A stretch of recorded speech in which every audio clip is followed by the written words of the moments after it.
Going on, crew? That was my quick sip of water. Your reminder that if you have not had some water recently, you gotta stay hydrated. I don't know why it's so difficult for us as humans to hydrate. Animals do it. It's automatic. Anyways, different topic. Today we're talking about why your endo might be wrong about your A1C and how important it is to understand this distinction. I cannot wait to get into this topic. Before we get started, though, drop me a comment. Let me know if I am available audibly, whatever. Is my mic working? I'm having a chaotic day, but it's been fun. Let me know the one in the comments if we've got audio. We got a nice car alarm in the background. So while we're waiting for the ones to come into the chat, I wanted to share with you guys a little story that I've got coming up with my own endo experience. And it was a previous endo. My current endo is an angel. She's amazing. She's very helpful. And so as I get into these stories, I want you to understand this is a previous endo. The current one is an awesome helper. So we do have some ones on Facebook. Awesome. So pumped to have you guys here. Now with the A1C, we're going to do a little quiz. Anyone know what the A1C stands for? I'm not going to give you the answer right away. I might not give you the answer at all. I want to see in the comments.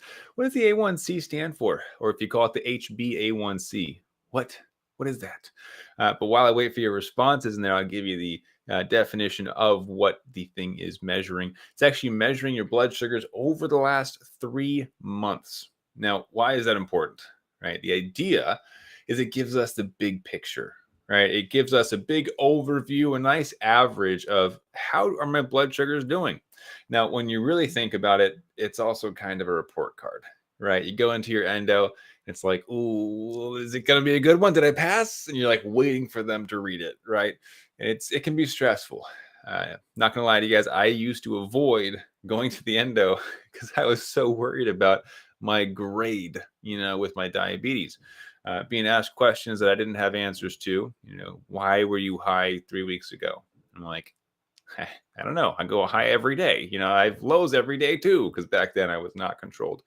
But going to the endo and having these moments where it kind of feels like you're getting a grade report on stage, it can be a bit stressful. And so the A1C, while it can feel like a report card, I want you to understand it's more important to view it as insight into your health, into your averages, into what you might be able to improve upon, but also as feedback into what we can make adjustments to. Now, the A1C being an average, I used to get high fives from my endo, literally and figuratively from my A1C reports. And one of the main reasons, and I've talked about this in other episodes as well, is that they would compare me to their other patients, which is kind of messed up. But I get it. I come in, I'd have a 6.8, let's say back then, a lot higher than I am now, but still acceptable, right?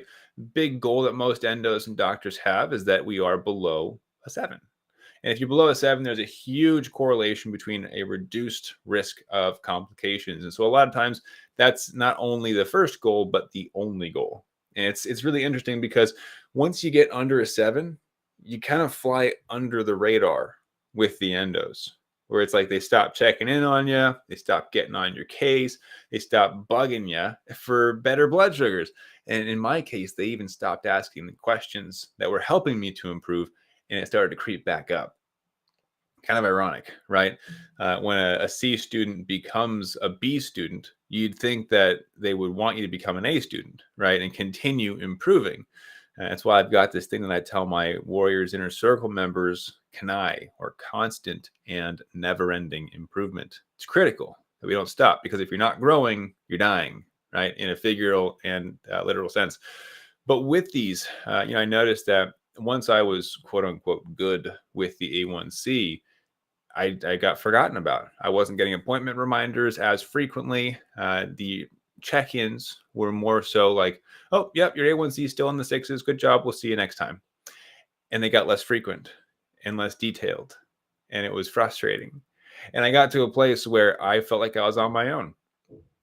And ultimately, what was even more frustrating now, looking back at those A1C reports, is not that I was being left alone, because, part of it, if I'm being honest with you, I was kind of grateful for. I told you those were stressful appointments for me. So knowing that going to the appointment was now just a quick, hey, how's it going? A1C looks good. All right, see you next year. It made it less stressful, right? But now looking back, I can identify those appointments were not as useful as they should have been, because the A1Cs in the sixes is a great first sign, but it is not the only sign. Now, I want to know in the comments real quick, who has got an answer for me? If the A1C isn't the only sign, what else should we be looking at? What other data points are helpful for us now that might not have been available 10, 15, 20 years ago? Let's see what you guys got in the chat. Oh, and while we're waiting for that, we got Ronnie on YouTube says, hemoglobin test for how your sugar range was for a 3-month period. I love it. And while we're waiting up here, actually, I did make a promise to everybody on Instagram that I was going to add them to this live as well today. So I got to pop this one in. All right, let's just get them going. So with the A1C, oh, we got Darren in the chat on YouTube. What's going on, Darren? Darren says time in range. Critical that we understand what time and range is, right? Someone on Facebook says graph. Greg on YouTube says time and range. You guys are champs. I love it. So with time and range, this is the new gold standard for our blood sugar reports, right? These report cards that we got to get going for our endos anyways. But what's cool about this is that we get to generate them whenever we want. And if you didn't know this, now you do. You can check your own time and range reports depending on which CGM you're on. Now, currently, this is going to sound crazy, but I'm actually wearing 2 CGMs. There's 2 different companies that I've got on right now. And with that, my clients have been getting some real interesting feedback from me as I've seen some comparisons. But what I want to also mention is these reports that we have access to, they can be accessed 24/7. We used to have to wait for our endo appointments in order to see what our blood sugars were doing, in order to get feedback. These reports hold so much data, so much information for us to use and utilize in our diabetes management. And it's critical that we take advantage of this. Now, the reason your endo might not understand the full complexity of your blood sugars is that with the A1C, it's a glimpse, it's an average. And this is what I was so frustrated about looking back now, because now I look back and see, yes, I had a 6.8, a 6.6, whatever it was back then, years and years ago, which I got a high five for, but that wasn't a great reflection of my actual day-to-day experience. I don't know if anybody else has ever had an A1C that was acceptable by their doctors or endos.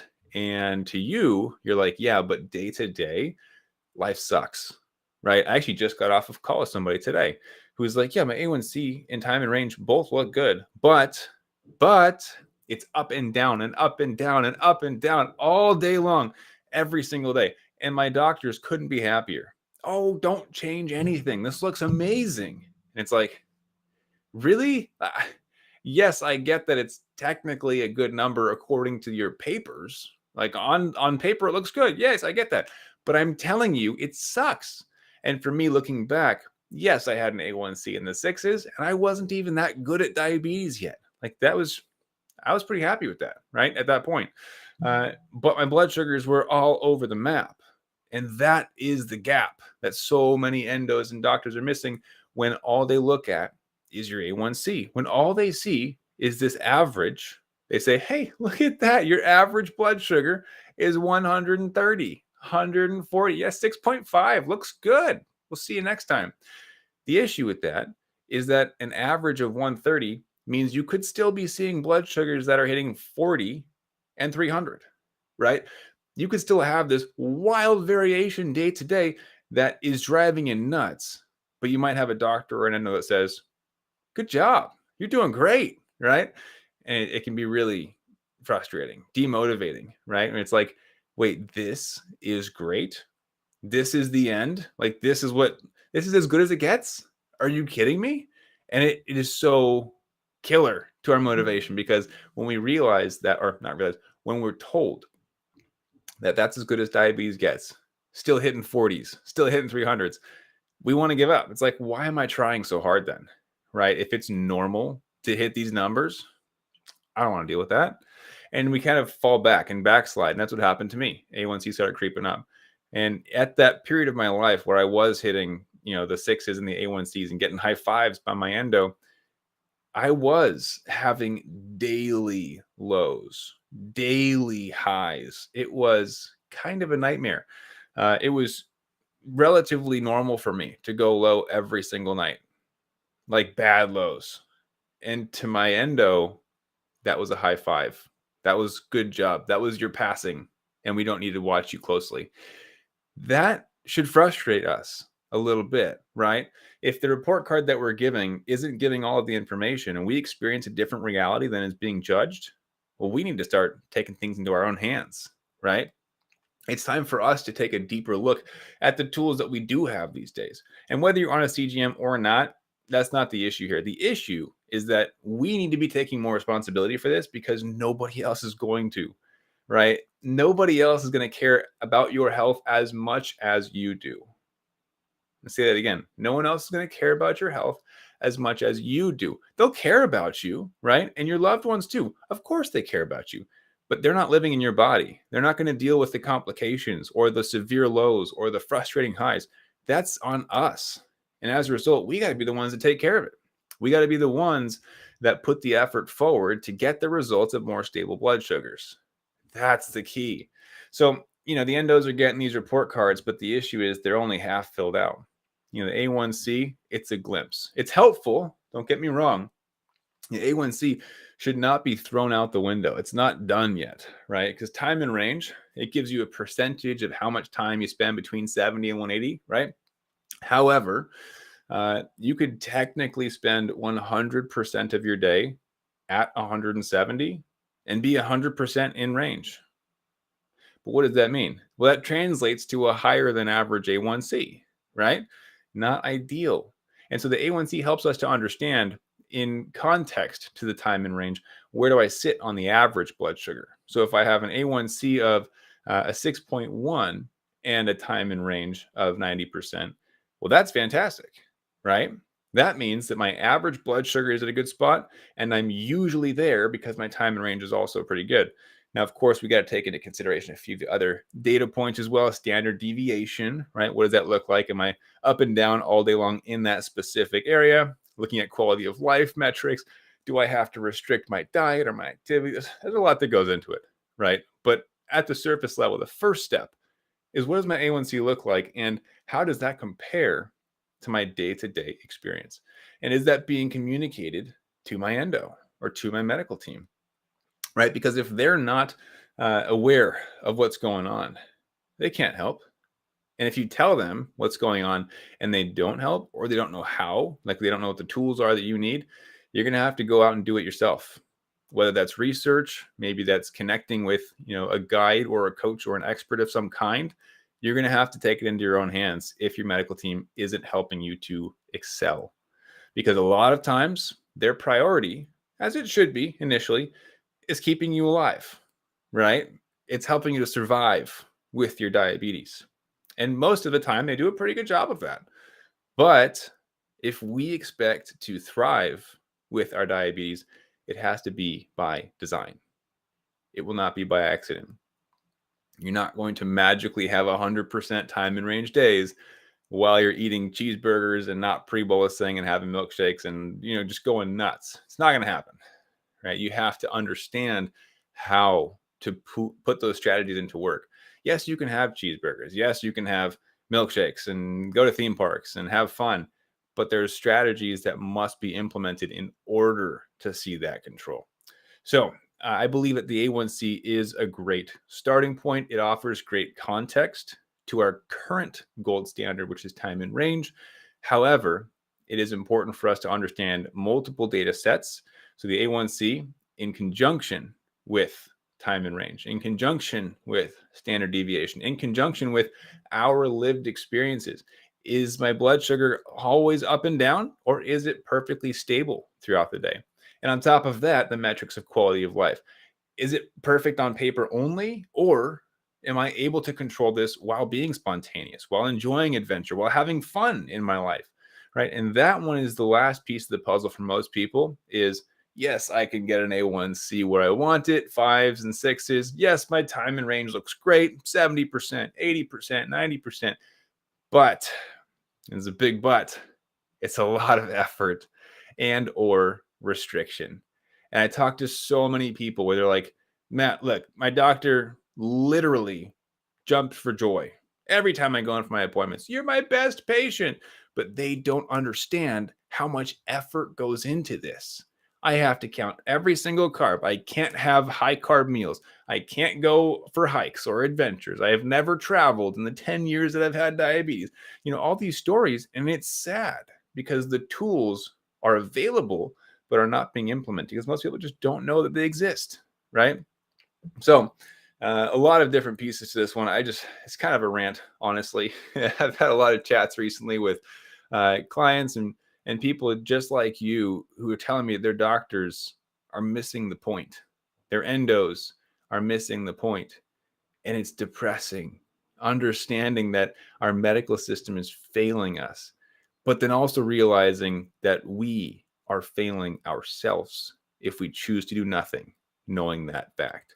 So if we know our doctor or our endo is not going to help us as much as we need in order to thrive with diabetes, and then we choose just to sit around and complain about that fact, it's kind of our fault, right?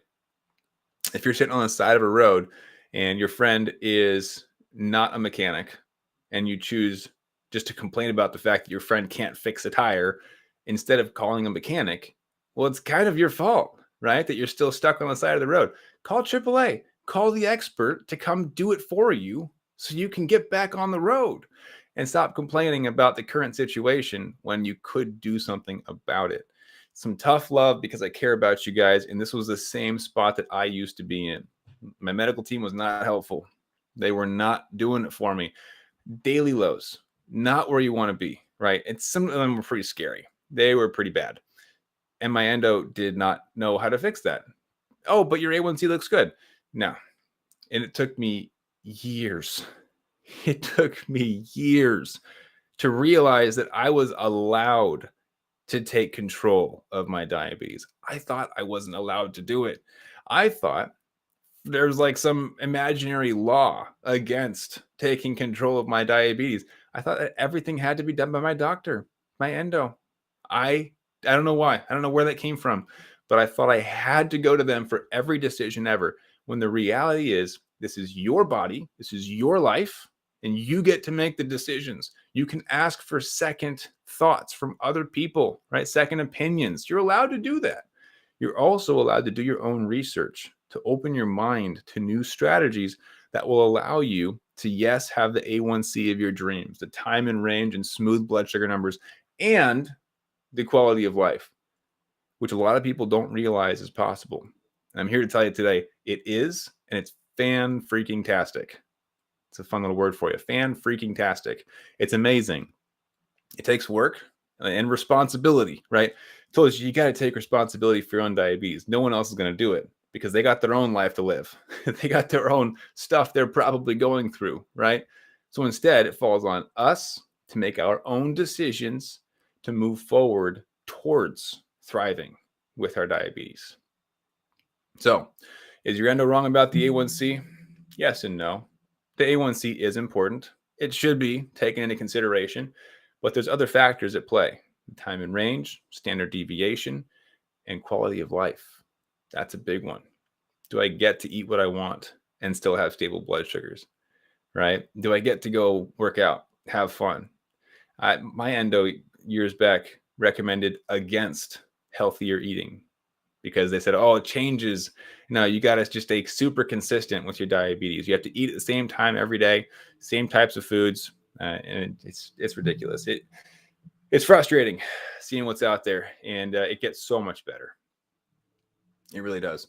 So I got a question here. Alina, is this live or pre-recorded? Alina, it is live. How's that? Sorry, I just got into a really in the groove, and so it probably felt pre-recorded, huh? So I'm gonna go through these comments real quick, guys. Let me see what you got. Let's see. We got blood pressure, download our meter, standard deviation. Bet they never experienced a very bad low. Absolutely, Ronnie. A lot of times these endos, these doctors, they don't get what it's like to live with diabetes. And as a result, don't know that the rules aren't always the same, right? As the standard conversation I've had with a few clients is lows are different and don't always require the same low blood sugar treatment. 15 grams, does that work? Yeah, sometimes, right? But if I have a blood sugar that's steady at 69, very different than a blood sugar that is rapidly dropping and I have insulin on board at 69, right? One of them, I'll have a single glucose tablet. The other one, I'm going to grab 2 juice boxes. I got to be extra careful. So understanding that they might not understand is the key to understanding that we got to take it into our own hands sometimes, right? And I'm not saying be your own doctor, but in an off sense kind of way, I almost kind of am, right? Where you do have to do your own research and recognize there is no one person who knows everything. I will be the first to admit I don't know everything, right? There are people, I have my own coaches and mentors that teach me stuff that I can take to my clients and teach them. So if anybody tells you they know everything, they're lying. It's just a real quick litmus test there. Let me see what else you guys got here. We got, Alina says, I had PTSD after a really traumatic low where I was on my own and had to give myself glucagon. I needed a higher A1C for a while after that while my mental health recovered. Alina, I literally went through, well, not literally, very similar situation. Didn't give myself glucagon, but I had it in my hand. I was about to deliver it. I went through all my low stacks. I was in a foreign country by myself, urgent low, crazy scary. And I agree. There was a period after that where my blood sugars did average a bit higher for my mental health. It was very, very similar. So I can appreciate that. Let's see what we got here. I think it says, but he's not looking at comments. Sorry, I know. I got in the moment. I was really focused on that topic. I really wanted to drive that point home. It's critical that you guys understand that. Ronnie says he will get to them. I got you, Ronnie. Appreciate it. Facebook, so happy to finally be meeting with fellow diabetics who want to lead their lives. Love that. Absolutely. We're a different breed, right? Y'all who are here with me live, we're a little different than the standard diabetic. We're trying actively to live our best lives. And it takes effort, right? But we have to think differently if we expect different results than the standard diabetes lifestyle. I'm not about that. Forget it. Someone else says, how do you cover protein shakes for working out? Seems they raise the number much later. Protein's an entire topic by itself. You should have an insulin to protein ratio, just like an insulin to carb ratio, but that is way too deep of a topic to cover in the next 4 minutes. And so if you're on YouTube, you can go to FTF Warrior, go to our channel, subscribe, because it's got literally hundreds of videos on type 1 diabetes specifically. We have master classes, we have coaching programs, though they are full at the moment. Well, they've been full for a while, but there's educational resources for you while you wait to see, what kind of stuff you can make progress with. Ronnie says, only you know your own body. Absolutely. It's going to take the driver of the diabetes to navigate the map, right? So if we're the ones living with diabetes, we get to decide the rules. We get to decide how those rules are followed or not followed. Now, you should be open to guidance, right? And like I said, I've got coaches, I've got mentors and experts that I pay a lot of money to help me find the shortcuts and to make customized plans for me, because I would rather them teach me about what mistakes to avoid, and so I don't have to make the mistakes myself, than have to deal with trial and error all over again. I spent years doing that with my diabetes, experimental mode every single day for multiple years. It was very eye-opening, very helpful. My research was very fruitful. And now what we coach on has helped hundreds and hundreds of people with our formulas for diabetes. And that's amazing. Very grateful that my efforts have been able to impact that many people. But if you ever have the opportunity to skip the painful mistakes, highly recommend it. It's way better to just pay someone and be like, can you customize a plan for me and tell me the answers? Cool. We're going to get there a lot faster too, I bet, huh? And they're like, yeah, this is going to be way easier. So that's the ultimate shortcut in life, is to find an expert or a guide or a mentor or a coach and just go straight to them. Honestly, that's the biggest life hack that I can give you. Let's see what else we got here. Darren says, I'm still within the trial and error stage. To a certain extent with diabetes, that never ends. or at least it shouldn't. If the trial and error stage is completely over, that means you've stopped challenging yourself, right? And there's phases, right? There are phases where I've settled into a comfortable, just kind of steadiness, I guess you could say. Like when I became a new parent, I was like, ooh, I don't want to mess with my diabetes. No more experiments for like 6 months, probably, because I got to figure out how to be a parent. And that was enough of an experiment. A lot going on there. So yeah, the trial and error never ends, but there are, like I said, ways to shortcut it, right? Obviously, if we have spots available in the future, you could work with us and shortcut it massively and just have the thing set up for you and with you. It's way better. We got Graph. Someone's watching the replay a little bit.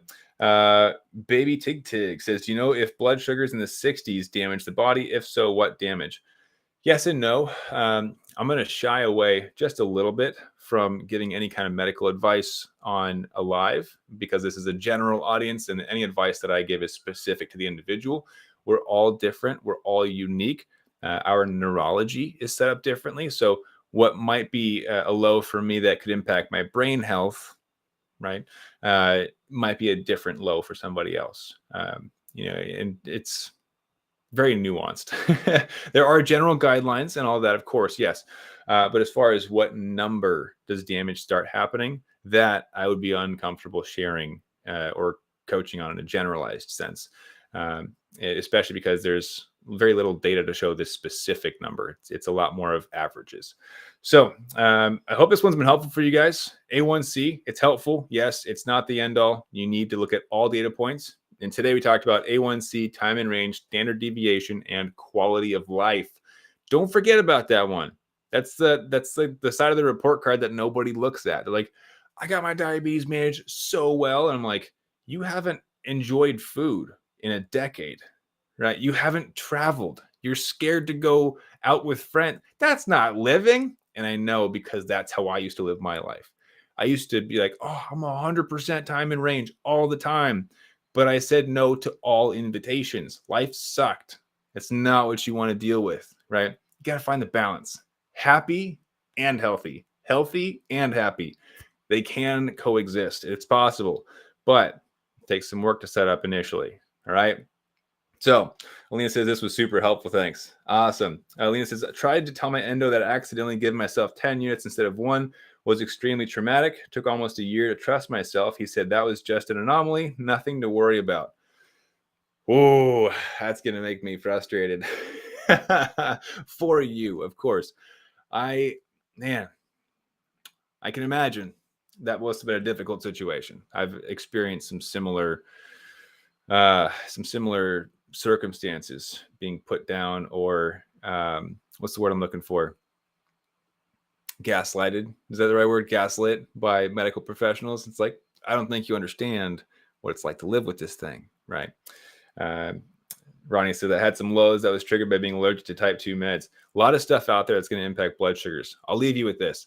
It's more than just carbs and insulin. There are so many things that impact blood sugars. And I can tell you that every single blood sugar you experience happened for a reason. That's not something most of us wanted to hear, right? You're like, oh, it's a high blood sugar. It's just an anomaly, right? Oh, it's a low. It was just an anomaly. It's an outlier. I don't know why that happened. No, there's a reason for every single blood sugar you have ever and have ever will experience. And it's up to us to understand it at a deeper level so that we can assign meaning to those numbers. And then from there, protect ourselves from those in the future. That's been my mission after having a near-death experience more than once with my diabetes. I wanted to understand it so well that I could predict where my blood sugars were going to go and stabilize them before they ever went wacky, right? That was my singular focus. As a result, we discovered a formula-driven approach to diabetes that allows us to set up really simple to follow formulas where it's like A plus B equals C. Boom, stable blood sugars. But the key, and this is what I want you guys to understand as well, A, B, and C, while the formula is the same for everyone, the inputs, the A, B, and C are different. So A for one person, this is going to be a crazy example because it's hard to explain in 2 minutes, but A could be fish or A could be chicken, right? Very different. B could be a marathon, or B could be weightlifting. Very different. But the formula itself is the same. And that's what we discovered. That's what we teach in our programs. In fact, I mean, let me know, guys, before I take off, would it be helpful if I got you guys like a training for checking out? I know some of you already seen it, but it goes over a story where I almost died in a foreign country. From that, my journey in discovering the formula-driven side of diabetes. Would that be helpful? Baby Tig Tig says, another great show. Thanks. You got it. I appreciate it. Anemia can increase A1C. There's a lot of factors that go into diabetes. So it's hard to say individually on which ones are going to impact who, how. Now, what I want you to understand is that we all have patterns, and those can be addressed and analyzed and used for our benefit. Alina says, yes, would love that. Okay. So before I take off, I'm starting to mash all my words together. I've been talking too fast. Let's slow it down for a second. Before I take off, I'm going to type this in. I'm pretty sure I can do this. I can. Cool. All right, check this out. I'm going to give you guys a website. You can go to this website to check out a free training. It's going to go over pieces of our diabetes formula, how we approach diabetes differently. This is how I took my diabetes from just every once in a while at the endo's office to my own formula-driven plan. Like, this is the first step in taking responsibility for your diabetes. Okay. So check this out. Pretty sure I can do this on screen, and it's going to be so cool if it works out. It did. All right. It's still a news ticker. It's crazy. My specialty and my expertise is in blood sugar management, not in computer displays. And so forgive me for it being kind of a silly ticker thing. But if you have not gone yet to this website, this could very well be the thing that changes the path of your life. So diabetesinaction.com. I've mentioned it a few times elsewhere. This is the start of your journey towards taking control over blood sugars, making them more predictable, more consistent. This is how I do what I do. It's literally how I can go mountain biking, how I'm training for a triathlon sprint right now. And blood sugars have been 100% in range every single time I train. Interesting, right? I eat a whole pizza. Blood sugars stay in range. Like, this is how I do it. So I want you guys to have that. Go to that website. It likely will change the way that you view your diabetes. I ask only that you be open-minded. Consider new strategies. You know, maybe the other stuff you've been using is outdated. It's very possible. So I hope that one's been helpful for you. I'm going to go ahead and wrap up for today, because I got to hop into creation of some new resources for our clients. I'm really pumped about. Got some new lessons we're teaching them on the more advanced side of diabetes. But let me know if this has been helpful for you. Drop a comment and let me know what stood out to you, or what has been the shift for you with your diabetes. I would love to hear about it. All right. So thanks so much for hanging out. We got someone else on Facebook. Looking forward to getting my carb and stress ratios established. Seems like catching the unicorn. Absolutely. I love these things. Did you ever figure out why you went solo in Paris that you nearly died? Don't ruin the story for everybody. No, I never fully identified it, but I believe it was a difference in the concentration of insulin, being that my insulin went bad and I had to get new insulin in Paris that didn't match perfectly the insulin I was used to taking. I think there's a couple different theories I have as well, but we'll have to identify that in the conversation. So thanks so much for hanging out, guys. Again, do check out diabetesinaction.com if you're looking for more responsibility. As unsexy of a word as that is, it is the next step. Right? That's how we get to a place where you can do what you want, eat what you want, have fun with diabetes, and it doesn't have to hold you back while you live your best life. Right? So have a fantastic rest of your day. Thanks so much for hanging out. Appreciate everybody for being here and dropping comments and all the fun love. And let me know how I can help. So I'm here for. Darren says, thanks, Matt. It was great staying up. Listening to you was helpful. Staying up. I love that we've got people all around the world tuning in. That's so fun. You guys are fantastic. So have a great rest of your day, your night, Darren, and everybody else who's in other parts of the world. I'll catch you guys next week, every single week. Thursdays at 4 p.m. Pacific, 7 p.m. Eastern. All right. Catch you guys next time. Have a good one and keep up the fight. See you guys.